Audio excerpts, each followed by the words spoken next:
Muslims in the Middle East are viciously upset that there are artifacts surfacing on the history of pre-Islamic Arabia. Now, if you know anything about the Middle East and where it was before, you would understand why this upsets modern day Muslims. Historically speaking, we know that prior to Islam and the Arabian conquest that occurred, the Middle East, Southeast Asia, Northern Africa, and Europe were not Islamic. In fact, these nations followed Christianity, Judaism, and paganism, which highly contradict Islamic narratives. Artifacts were dug up by archaeologists showing evidence of the pre-Islamic Arabian societies and what they believed in. These archaeological finds confirm historical viewpoints held for years. The Middle East were filled with Christians, Jews, and pagans living amongst each other. There is a huge reason why Muslims are trying to destroy these archaeological artifacts, cities, and structures that have been dug up. They are so angry that there are videos of Muslims actually destroying ancient antique artifacts with baseball bats and rocks. You may ask, what is the need for such a barbaric activity and acted on the evidence that gives you more insight about your own culture? Well, a huge reason for this barbaric activity is the fact that most of the Middle East today follows Islam. Believers of Islam consider themselves followers of a monotheistic faith. They also argue that there are also no sentiments or traditions passed on to modern day Muslims from paganism, as this would be considered haram or sin. They find the practice of paganism so sinful that they can actually behead you for it as an infidel. They would equally give Jews and Christians the same punishment as well. The point is, Islam will do anything to deny any resemblance to paganism historically, but the unfortunate reality is that no matter how much you try to remove history, it remains true regardless of one's emotions. Now, this is the juicy part. What exactly are the artifacts that are found in the Middle East? Are these artifacts actually pagan?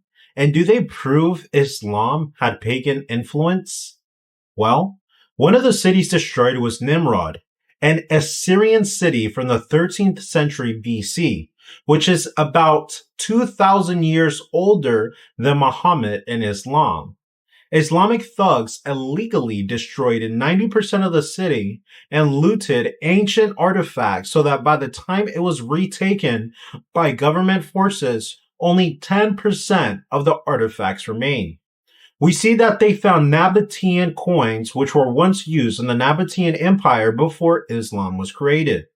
These coins have crucifixes and other Christian, pagan, and Jewish symbolism, showing that they intermingled or coexisted before Islam while still having their own separate belief systems.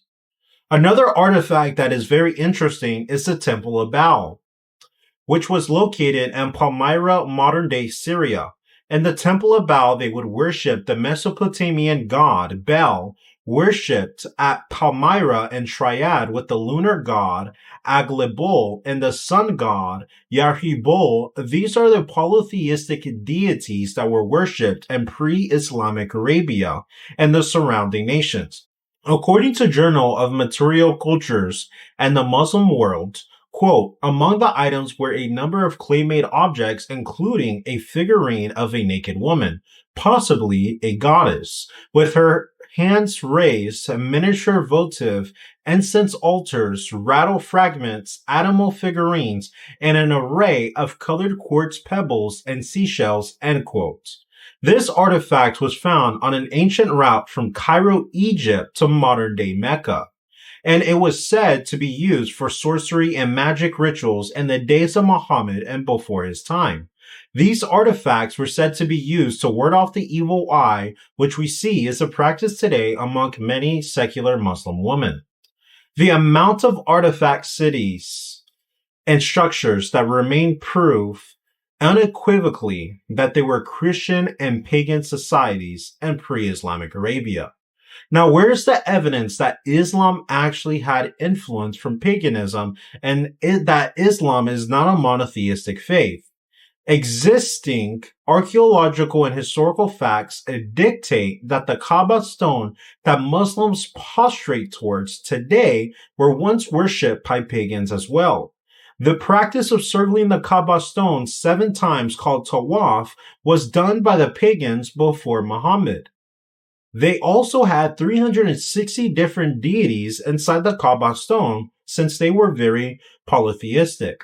Then, during the barbaric conquest of Mecca, Muhammad removed them from the Kaaba stone.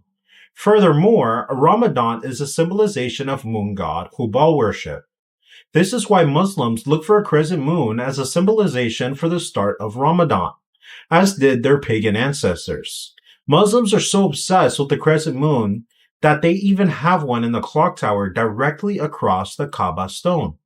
Muslims even implemented the crescent moon and star in their Islamic flag that they hold so proudly today.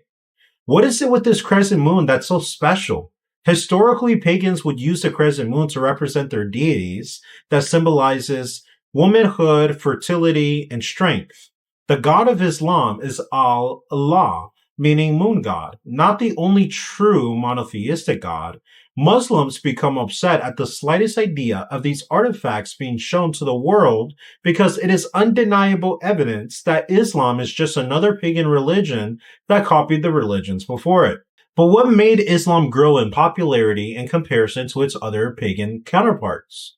Well, unlike other pagan religions, Islam has the practices of paganism and is structured like the Abrahamic faiths, but claims to be monotheistic, which caused a lot of people to convert to Islam. Muslims also believe in forced conversion through the sword if people reject Islam.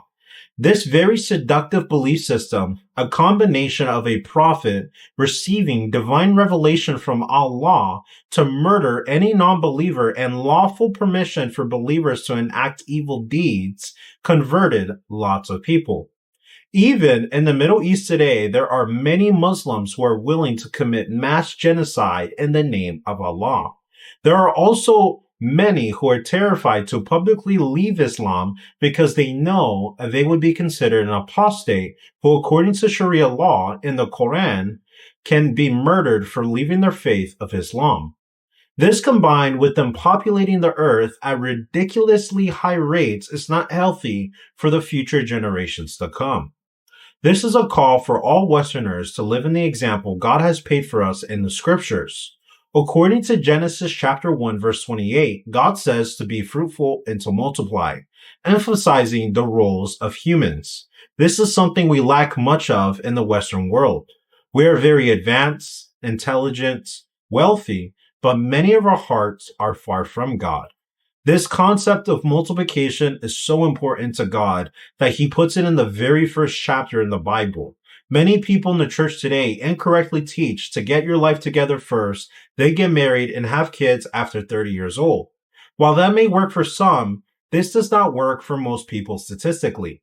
In the Western world, over 50% of marriages end in divorce. When people have become more quote-unquote experienced, this is usually translation as trying to have a sexually intimate relations with different people, get your heart broken a few times, and buy a house and start a career. This concept of quote-unquote experience is actually harming our generations from even having the chance to stay married in long-term committed relationships. What if we started promoting marriage and experience life with our partner, grow together, and mature with each other? Biblically and historically speaking, this modern day practice is not natural or normal.